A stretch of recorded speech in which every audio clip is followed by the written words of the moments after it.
नमस्कार, स्वागत है आपका न्यूज जनशक्ति में। आदिवासियों के प्रमुख आस्था स्थल बेनेश्वर में राष्ट्रीय आदिवासी महासम्मेलन का आयोजन किया गया। सम्मेलन में उपस्थित दिल्ली यूनिवर्सिटी के प्रोफेसर लक्ष्मण यादव ने अपने क्रांतिकारी भाषण में क्या कहा, देखें हमारी ये स्पेशल रिपोर्ट। मैं दिल्ली से चलकर आया हूं, लेकिन ये बड़ी बात नहीं है। बड़ी बात ये है कि मैं आदिवासी परिवार के बीच में आकर के महसूस कर रहा हूं कि मैं अपने ही परिवार से मिलने चला आया। और सच बात ये है कि उस दिल्ली का क्या गुणगान करना जो 150 लोग संविधान को तोड़ने के लिए आंदोलन करें तो पूरे देश में चर्चा होती है, और यहाँ हजारों लोग इस मुल्क के आदिवासी इस संविधान को बचाने के लिए एकजुट हैं। उस दिल्ली को सुनाई नहीं देता है, हम उसे सुनाने के लिए यहाँ आए हैं। और मैं सबसे पहले आप सभी लोगों की इस एकता को, आपकी लड़ाई को सलाम करता हूं। और ये लड़ाई तो कोई आज की नहीं है। हम लोगों को तो पढ़ने लिखने का मौका मिला तो हम लोग भी गलत इतिहास पढ़ते थे। जब यहाँ लोग बता रहे थे कि जहां हम खड़े हैं ये बेड़का जगह है, और इसे बदल करके कैसे बेड़ेश्वर धाम किया गया है और वहां नए नए मंदिर बन गए हैं। ये गलत कर दिया, हमारे इतिहास पर अपना इतिहास आरोपित कर दिया। और हमारे लोग कह रहे थे कि हम इसे उनके नाम से नहीं बुलाएंगे, हम इन्हें अपने नाम से बुलाएंगे कि ये आज भी इस देश के मूल निवासियों की जमीन बेड़का है, और हम अपना इतिहास लेकर के उस इतिहास को गलत साबित करेंगे। और यही काम पूरे देश में हुआ है साथियों। आप तो जागरूक लोग हो, हम आपसे कोई नई बात कहने नहीं आए, हम तो आपसे मिलने आए और मिलकर जा रहे हैं। अभी देखा कई किलोमीटर तक लोग अभी पैदल चले आ रहे हैं, अपने पैसे से आ रहे हैं। ये बस में ट्रक में भर कर लाई गई पैसा देकर भीड़ नहीं है, ये अपने वजूद के लिए आई भीड़ है। तो हमारे पास तो ये बात की मौका है, भंवर जी और तमाम लोगों ने ये मौका दिया कि हम आपसे हिम्मत लेकर जा रहे हैं। और जितनी भी कोशिश हमारी है दिल्ली में खड़े होकर ये बात कहेंगे और लड़ेंगे कि संविधान विरोधी तमाम लोग, यह बात आप खोलकर देख लो कि इस मुल्क के SC, ST, OBC संविधान को मानने वाले में एकजुट हो गए हैं और तुम्हें देश को बर्बाद नहीं करने देंगे। तो पहली बात यही कि साथियों एकजुट होने का वक्त है। मैं तो आदिवासी समाज से आता भी नहीं, मैं तो OBC समाज से आता हूं। OBC मतलब जानते हैं, और मुझे पता चला है कि इस कार्यक्रम में ढेर सारे OBC भी आए हुए हैं। और आपके बारे में तो हमें भी 2 साल पहले पता चल गया था कि जिन आदिवासियों को वनवासी करके तोड़ने की कोशिश हो रही थी, 7-8 साल पहले उस आदिवासी परिवार ने एकजुट होकर सबको जोड़ने की कोशिश कर ली, और आपने क्रांति कर दी है भाई। मैं आपको सलाम कर रहा हूं। और आपने जो 2 विधायक जिताए उनमें से एक तो हमारे पिछले दिनों दिल्ली गए थे, अपने विद्यार्थियों को, अपने इलाके के छात्रों को एरोप्लेन में लेकर के पूरा दिल्ली घुमाया कि जानो और पढ़ाई करोगे तो एक दिन दिल्ली पर तुम कब्जा भी कर लोगे। ये कहने की बहुत जरूरत है। और ऐसे वक्त में ले आए हैं वो दिल्ली जब इस देश में एक प्रधानमंत्री ऐसा बैठा है जो पहले जब दूंगा ये नारा लगाया था ना, अब जब प्रधानमंत्री बन गया तो 8 साल में क्या कर रहा है? पहले रेल बेच दिया, फिर बैंक बेच दिया, फिर LIC बेच दी, फिर BSNL बेच दिया, हमारी जल जंगल जमीन को बेच दिया, हमारी शिक्षा में 13 पॉइंट रोस्टर ले आया था कि हमारे प्रोफेसर भी न बन पाए, और जहां हवाई जहाज वालों को, हवाई चप्पल वालों को हवाई जहाज को चलाएंगे, हवाई जहाज भी बेच दिया। पूरा देश बेचते बेचते अपने दोस्त को दुनिया का दूसरा अमीर आदमी बना दिया और पूरे देश को नीलाम कर दिया है। ऐसे वक्त में हम खड़े हैं, तो मैं तो ऐसे क्रांतिकारी लोगों को सलाम कर रहा हूं। आपने ऐसा विधायक चुना जो आपके विद्यार्थियों की शिक्षा की चिंता करता है। मैं तो उत्तर प्रदेश का रहने वाला हूं, वहां जो विधायक और सांसद दिल्ली और उत्तर प्रदेश में हैं, वो स्कूल और विद्यालय की चिंता नहीं कर रहे हैं, वो शौचालय और देवालय की चिंता कर रहे हैं और रोज उनको लड़वाते हैं। अब एक बात बताओ, आप इस मुल्क के मूल निवासी कौन? ये हम लोग हैं ना। मैं ओबीसी समाज से आता हूं और एक ही बात, दो बात कहने आया हूं। पहली बात तो शिक्षा की करने आया हूं। मैं दिल्ली विश्वविद्यालय में पढ़ाता हूं और पता है अभी परमानेंट प्रोफेसर नहीं हूं, टेम्परेरी हूं। टेम्परेरी मतलब समझ रहे हैं? वो वाला टेम्परेरी नहीं जिसमें प्रधानमंत्री भी टेम्परेरी होता है, 5 साल बाद उसको चुनाव लड़ना हो। और वो ऐसे बन गया जैसे लग रहा है पूरा देश उन्हीं का है और देश बेच दो। हम लोगों को परमानेंट नहीं किया जा रहा। जानते हैं क्यों? जब तक इस देश के SC, ST और ओबीसी, अभी हमारे पूर्व के विधायक साहब बोल रहे थे ना, जो नीचे था उसको ऊपर करना है और ऊपर वाले को। और मुझे पता चला कि बेड़का जहां पर ये कार्यक्रम हो रहा है, देश में बुलडोजर चल रहा है संविधान के ऊपर और लोगों को घरों को गिरा रहा है। बेड़का में कुछ दिन पहले बुलडोजर चल रहा था जमीन बराबर करने का, चल रहा था ना। हम भारत के संविधान को आगे रखकर इस देश की जाति व्यवस्था, जिसमें कोई मुख से पैदा हुआ, कोई भुजाओं से पैदा हुआ और अपने को ऊपर रख करके देश को बर्बाद किया, हम इस देश के SC, ST, OBC आज आओ संकल्प लें कि एक बराबर जमीन बनाएंगे और कोई बड़ा और कोई छोटा इस देश में नहीं होगा। भाई इस देश को बनाया हमने, इन बंजर जमीनों को उपजाऊ बनाया हमने। और हमारे पुरखों की तो तस्वीर लगी है साहब, बाबा साहब डॉक्टर अंबेडकर और बिरसा मुंडा, टंटिया मामा, जयपाल सिंह मुंडा, सिद्धू कानू, तिलका माझी, अगर ये न होते तो ये देश ऐसा कभी नहीं बनता। ये बात मैं आपसे कहने आया हूं कि हमारे पुरखों ने ये लड़ाई लड़ी। और मैं पहली ही अपील आपसे कर रहा हूं साथियों, बहुत सारे लोग बोलने को हैं, इस देश के सबसे पुराने इलाकों में से एक, सबसे पुराने बाशिंदे आप हैं ना, और आपने इस मुल्क को बनाया है ना। तो एक बात बताइए, आपके बच्चों के भविष्य को अगर कोई बर्बाद कर रहा है तो आप उसे बर्बाद होते देखेंगे क्या? क्या अपने बच्चों के भविष्य को बर्बाद करने देंगे क्या? अरे भाई इस देश में जिनको आपने बड़े बड़े नेता बनाया, वो रोज मंदिर, मस्जिद, हिंदुस्तान, पाकिस्तान और हिंदू मुस्लिम में पूरे देश में दंगा करवा रहे हैं। और हमारे बच्चों की स्कूल, विश्वविद्यालय सब निजी हाथों में बेच दिया ताकि हमारे आपके घरों के बच्चे न पढ़ पाए। इसलिए इस देश के मूल निवासी भाइयों, मैं आपसे एक अपील, एक गुजारिश करने आया हूं। भूखे रहना, प्यासे रहना, एक कपड़ा कम पहनना, आप घर में एक रोटी कम बनाना, लेकिन हाथ उठाकर बताओ आप अपने बच्चों को पढ़ाओगे कि नहीं पढ़ाओगे? स्कूल भेजोगे कि नहीं भेजोगे? आप सब कुछ सह लेना लेकिन अपने बच्चों को स्कूल भेजना। बाबा साहब डॉक्टर अंबेडकर ने एक बात कही थी, जिस दिन इस देश में मंदिर जाने वाली भीड़ स्कूल जाने लगेगी, उस दिन इस देश में क्रांति हो जाएगी और इस देश को कोई गुलाम नहीं बना पाएगा।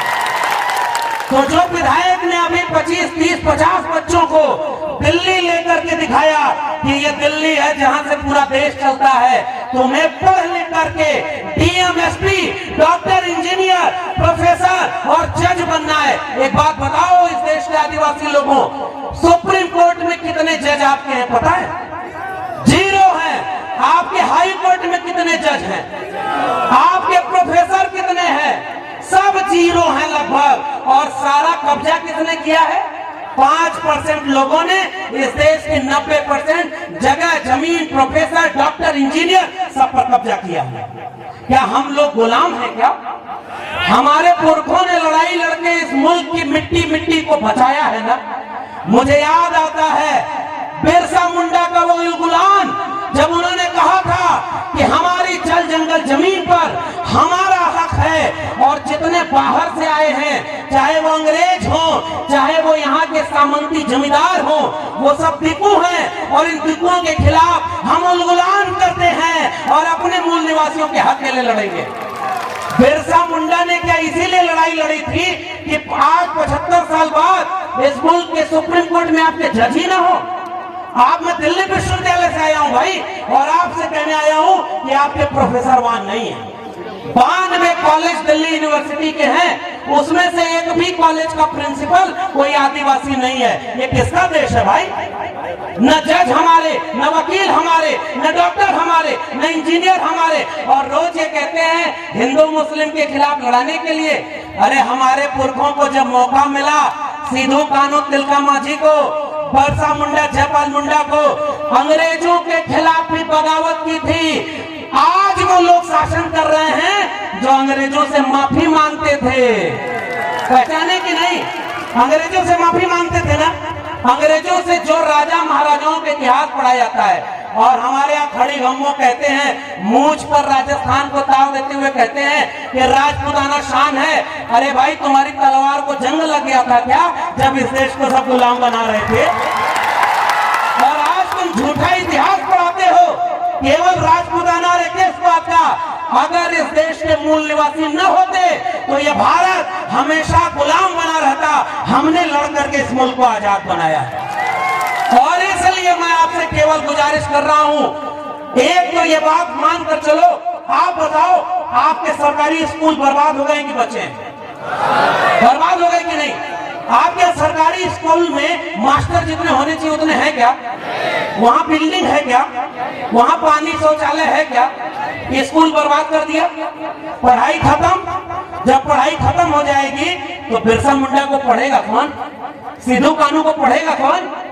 और भारत के संविधान को कौन पढ़ेगा?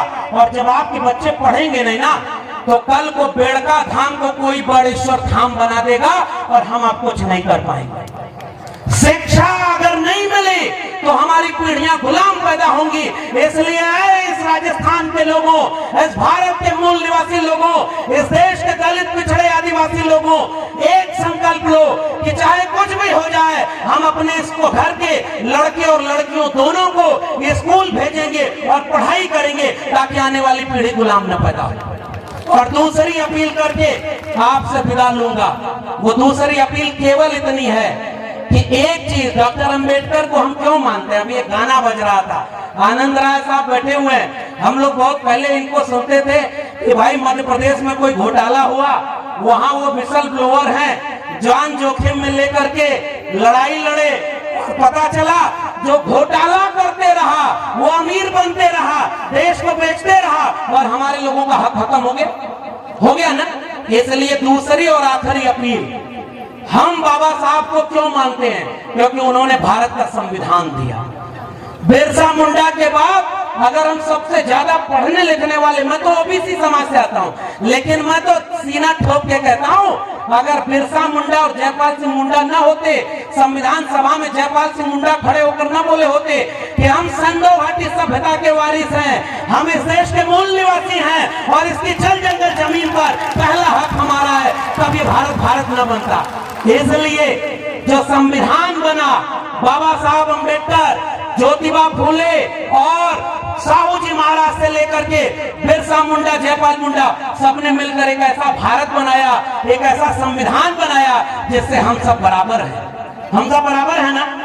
अब तो कोई मुख से पैदा नहीं होता ना, कोई भुजाओं से पैदा नहीं होता ना। अरे भाई, दुनिया में इंसान एक तरफ पैदा होते हैं, यह देश ऐसा पाखंडियों का, यहाँ कोई मुख से पैदा हो रहा है, कोई भुजाओं से पैदा हो रहा है, कोई जंगे से पैदा हो रहा है। यहाँ डॉक्टर साहब अभी बोल रहे थे पाखंड इतना है, और पाखंड में देवी देवताओं के लिए लड़ाई हो रही है। एक किस्सा बस सुना दूं, नोटबंदी हुई थी ना, नोट बंद हो गई 500,000 की। एक आदमी जब पुरानी नोट बची थी तो उसको लेकर ऐसे ही किसी मंदिर में चला गया। मंदिर बनता है 5 साल पहले, और ऊपर लिखते हैं विश्व का प्राचीनतम मंदिर यहाँ है। अभी 5 साल पहले बना, जमीन कब्जा करने के लिए। जमीन की लड़ाई आप लड़ रहे हैं, और वहां गया वो आदमी तो पुरानी नोट जो 500,000 की थी वो जल्दी जल्दी मंदिर के देवता को चढ़ाने लगा। तो बीच में अचानक एक आदमी आया और कहा कि ये कौन सी नोट चढ़ा रहे हो, ये नोट तो बंद हो गई है। तो वो आदमी बोला, अरे भगवान को थोड़ा ही पता है कि ये नोट बंद हो गई है। और वो आदमी गुस्से में फिर खड़ा होकर बोला, भगवान थोड़े ही ये नोट लेते हैं, जो नोट लेता है उसको पता है कि ये नोट बंद हो गई, इसलिए नोट को नहीं चढ़ाओ। इसका मतलब देवी देवता के नाम पर पाखंड फैलाने वालों ने आपके भगवान, जो पता नहीं किसके भगवान है, उनके और आपके बीच में एक बिजनेसमैन को बैठा दिया कि नहीं, जो नोट ले रहा है कि नहीं। अगर नोट नहीं मिलेगी तो बिजनेस चौपट हो जाएगा ना। उनका तो वो बिजनेस है। हमारे ज्योतिबा फूले ने किताब लिखी है गुलामगिरी। उन्होंने कहा कि जैसे बाल बनाना नाई का धर्म नहीं धंधा है, जैसे लकड़ी का काम करना कुम्हार लोहार का बढ़ई का धर्म नहीं धंधा है, लोहे का काम करना लोहार का धर्म नहीं धंधा है, वैसे ही मंदिर में बैठ के पूजा पाठ कराना और दान के पेट पर भरना उस पुजारी का धर्म नहीं धंधा है। इसलिए वो अपना धंधा कर रहा है, हमारा धंधा चौपट है। आज यह आखिरी अपील है आदिवासी परिवार के लोगों, आपसे हमें हिम्मत मिल रही है। दिल्ली वाले आपको नहीं दिखाएंगे, लेकिन मैं आपसे एक भरोसा कर रहा हूं, मैं लौट कर दिल्ली जब जाऊंगा तो दिल्ली के मीडिया वालों से पूछूंगा और अपने सोशल मीडिया प्लेटफॉर्म से ये बात लोगों के सामने रखूंगा कि भारत की राजधानी दिल्ली में 10 लोग भारत का संविधान जलाए, उन पर मीडिया चर्चा की। ये हजारों लोग भारत का संविधान बचाने के लिए आए हैं, तुम्हारी मीडिया में क्यों इसकी खबर नहीं है? ये मैं सवाल पूछूंगा उनसे। और दूसरा सवाल करूंगा, जो भारत के संविधान को जलाया, जो देश में मुसलमानों के खिलाफ दंगा करवा रहा है, मंदिर मस्जिद में लड़वा रहा है, वो जेल में नहीं है। और हमें पता चल रहा है राजस्थान, मध्य प्रदेश, उत्तर प्रदेश, जहां जो दलित पिछड़े आदिवासी अपने हक के लिए लड़ता है, उसको फर्जी मुकदमे में जेल में डाल रहे हैं। क्या ये भारत के संविधान की हत्या है कि नहीं है? जोर से बोलिए, भारत के संविधान की हत्या है कि नहीं? क्या भारत के संविधान को खत्म किया जा रहा है कि नहीं? क्या भारत के संविधान को खत्म होने के बाद हमारा कोई हक बचेगा? जोर से बोलिए। भारत का संविधान नहीं रहेगा तो हम रहेंगे क्या? संविधान खत्म हो गया तो क्या हम रहेंगे क्या? अगर SC ST OBC आपस में लड़ते रहे तो क्या संविधान? जोर से बोलिए। भारत का संविधान नहीं रहेगा तो हम रहेंगे क्या? संविधान खत्म हो गया तो क्या हम रहेंगे क्या? अगर SC ST OBC आपस में लड़ते रहे तो क्या संविधान बचा पाएंगे क्या? इसलिए आदिवासी परिवार के लोगों, देखो चुनाव को आपको मैं कुछ कहूंगा नहीं। आपने 2 विधायक ऐसे चुन दिए हैं, एक कह रहा है बराबर करना है और दूसरा अपने बच्चों को पढ़ाने के लिए दिल्ली ले जा रहा है। अब मुझे और नहीं कहना है, लेकिन इतनी गुजारिश करूंगा, अगली बार चुनाव आए तो ऐसे विधायकों से विधानसभा भर देना जो आपके बच्चों का भविष्य बनाए। आपको गुलाम मत चुनिएगा। बाबा साहब से लेकर फूले साहब से लेकर इस देश के दलित पिछड़े आदिवासियों ने गुलाम चुना है, इसलिए वो हमारे बच्चों के लिए लड़ नहीं पाते। अरे ऐसे लोगों को चुनिए जो अपनी कुर्सी के लिए नहीं, आने वाली पीढ़ियों की लड़ाई लड़े। एक काम वो करिएगा।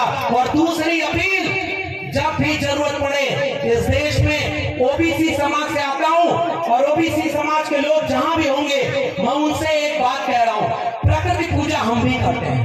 OBC समाज में कोई पाखंड, कोई पुजारी की जगह ही नहीं। हम लोग खेती किसानी करने वाले लोग, किसान कामगार मेहनत का सामान, हम अपने खेत से पैदा हुए फसल की पूजा करते थे। हम नदी नाले और पर्वत पहाड़ की पूजा करते थे, जैसे हमारे आदिवासी करते हैं। आपका भी गमछा पीला है, OBC का भी गमछा पीला है, और ये एकता है हमारी और आपकी। अब उसके साथ ये जो नीला गमछा है बाबा साहब के बच्चों का, ये पीला और नीला गमछा, ये जानते हैं क्यों एक है? क्योंकि हम सब पाखंड के विरोधी हैं। हमें मंदिर से मतलब नहीं। ये मंदिर वैसे भी इस देश में कम नहीं था। इस देश में गली गली में मंदिर था, और मंदिर से हमारे बच्चों का कल्याण तो नहीं हुआ, भारत के संविधान से हुआ ना। मैं प्रोफेसर बना तो किसी मंदिर से नहीं। अगर इलाहाबाद विश्वविद्यालय और दिल्ली विश्वविद्यालय न जा पाता तो आज आपके बीच में प्रोफेसर बनकर आंख में आंख डालकर जालिमों से ललकार कर कहने नहीं आता कि तुम जालिम हो और हम तुम्हारे खिलाफ खड़े। इसलिए वो जो संविधान हमें हक दिया है और हमारी एकता, हम OBC समाज में कौन लोग आते हैं? जो किसान कामगार मेहनत कर सकते, और आदिवासी कौन लोग हैं? जिन्होंने इस प्रकृति को बचाया है। अगर इस देश में आदिवासी न होता दुनिया में, तो ये कब की दुनिया तबाह हो होगी और जल जंगल जमीन कभी बचता नहीं। अगर जल जंगल जमीन बची है तो आदिवासियों के लिए बची है, आदिवासियों ने उसे बचाया है। एक बात कहूंगा राजस्थान के लोगों, भारत का नक्शा कभी उठाइए, 3 नक्शा लीजिए। पहले नक्शे में भारत का भूगोल बनाइए, जहां पहाड़ नदी नाले होंगे, जहां सबसे ज्यादा खनिज संसाधन होगा, वहीं आदिवासी होगा। इस बात को समझिए। और आपकी जमीन छीनी जाएगी ताकि किसी अंबानी और अडानी के हाथों आपकी जमीन और खनिज संपदा बेच दी जाए और आपको मजदूर बना दिया जाए। क्या आप मजदूर बनने को कबूल करेंगे? क्या जल जमीन छोड़ देंगे क्या? और वही जल जमीन तो हमारी ओबीसी की भी लड़ाई। अगर खेत नहीं होगा तो इस देश का ओबीसी भी कुछ नहीं कर पाएगा। तो जल जंगल जमीन और आत्मसम्मान की लड़ाई एससी एसटी ओबीसी के 90% भारत की लड़ाई है। हम 90% हैं। और अभी एक नारा लगाकर, वही नारे लगाकर अपनी बात करूंगा कि जय जोहार का नारा है, तो जय जोहार का नारा है। और एक नारा और दिल्ली में हमने लगाया था, एक तीर एक कमान, तो एक तीर एक कमान। तो इस बात को मैं आपके सामने तो भी बात किया, शिक्षा और स्कूल बचाइएगा, भारत के संविधान को बचाइएगा और इस मुल्क के 90% लोगों, आओ एकजुट होकर के इस देश में 90% हम कमेरा लोग हैं, 10% लुटेरा लोग हैं जो देश को लूट रहे हैं। उन लुटेरों के खिलाफ हमारी जंग जारी रहेगी। बहुत बहुत धन्यवाद। जय भीम, जय मंडल, संविधान जिंदाबाद, इंकलाब जिंदाबाद, उल गुलाम जिंदाबाद। बहुत बहुत धन्यवाद प्रोफेसर साहब।